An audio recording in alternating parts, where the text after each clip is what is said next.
नहीं, मैं आज दर्शकों को बतलाना चाहता हूं कि देखिए, जो संघर्ष की स्वयं किताब रहे, संघर्ष से इस तरह से आगे बढ़े प्रकाश पोहरे, और प्रकाश पोहरे उन दिनों में साथ में थे। आप सारे दर्शकों को यह मालूम भी नहीं होगा, इसलिए मैं आप उनके उनके वीडियो को मैंने आपको दिखाया कि जरा रामदेव को बताइए कि हजारों लोगों से वो खचाखच भरा हुआ इनका ये ऑडिटोरियम है, वो हॉल खचाखच भरा हुआ है, और जिसके बारे में रामदेव कह रहे थे कोई जानता नहीं था। ये साक्ष्य हम अपने दर्शकों को देते हैं, और मुझे मालूम है जो उनके समर्थक हैं वो सपने में भी स्वीकार नहीं करेंगे। रामदेव, अभी प्रकाश जी ने आपको चुनौती दी, मैं आपको चुनौती दे रहा हूं, खुलेआम चुनौती दे रहा हूं रामदेव, कि अगर धूर्तता की पराकाष्ठा नहीं हो, मैं कह रहा हूं कि धूर्तता की पराकाष्ठा हो रामदेव, इस जीवन में तुम्हें स्वामी नहीं कहूंगा, इस जीवन में नहीं। जो तुम्हें स्वामी कहते हैं तुम्हारे ही जैसे फ्रॉड है, तुम्हारे ही ये स्वामी नहीं है, ये स्वामी रामदेव नहीं, ये लाला रामदेव, तुम्हारे जैसे फ्रॉड है रामदेव जो तुम्हें स्वामी कहता है। और अगर ये मीडिया तुम्हें कहती है तो तुमने मीडिया को खरीदा है। पॉलिटिशियन अगर तुम्हारे सामने नतमस्तक होता है तो उसे अपने पैसे फेंकते हो, जो धूर्तता से, बेईमानी से तुमने कमाए हैं।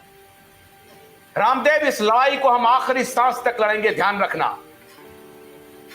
तुमने कहा कि नटवरलाल है राजीव दीक्षित।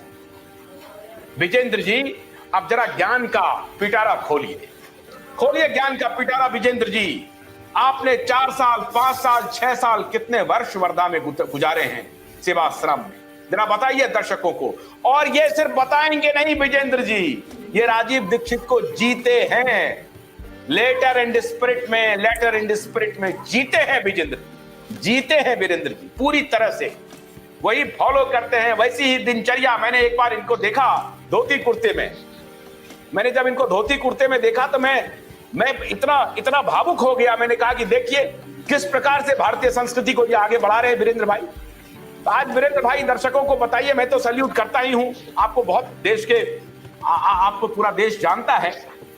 कोरोना काल के अंदर इन्होंने जो काम किया है के बारे में, और उनके नटवरलाल, उन्हें कोई जानता नहीं था, तो उनको तो डायबिटीज थी, उनको तो पूरे परिवार को ब्लड प्रेशर था। जरा बताइए अपने दर्शकों को। ये सारी झूठी बातें बता रहे हैं, सारी झूठी बातें रामदेव बाबा बोल रहे हैं, टोटल 200% झूठी बातें बोल रहे हैं। कोई डायबिटिक नहीं था, कोई ब्लड प्रेशर नहीं था, उनके खानदान में तो किसी को भी नहीं था। मैं तो सारे को जानता हूँ, उनका भाई को भी जानता हूँ, उनके घर को जाता था हमेशा। सारी की सारी बातें झूठी है, 200% झूठी है। और जिस तरीके से वीरेंद्र भाई ने कोरोना काल के अंदर काम किया, वो तो राजू दीक्षित जी की ही प्रेरणा से ही काम कर, क्योंकि मुझे पता है कि राजू जी ने उनके जमाने में वो उस समय पे चिकनगुनिया और ये स्वाइन फ्लू, और उसके बाद में क्या वो अपना HIV एड्स आया था, तो राजू भाई तो टूट पड़ते थे ये सारी चीजों के ऊपर, उन्होंने सारी चीजें एक्सपोर्ट किया था। और वीरेंद्र भाई का उसके बारे में ये कोरोना काल के अंदर जिस तरीके से काम किया, मुझे तो वीरेंद्र भाई को देख के हमेशा राजू भाई की याद आती, बिल्कुल याद आती। ये तो आपने बहुत अच्छा किया कि वीरेंद्र भाई को आज मेरे शो में बुला लिया, तो आज कम से कम हम रूबरू हो रहे हैं।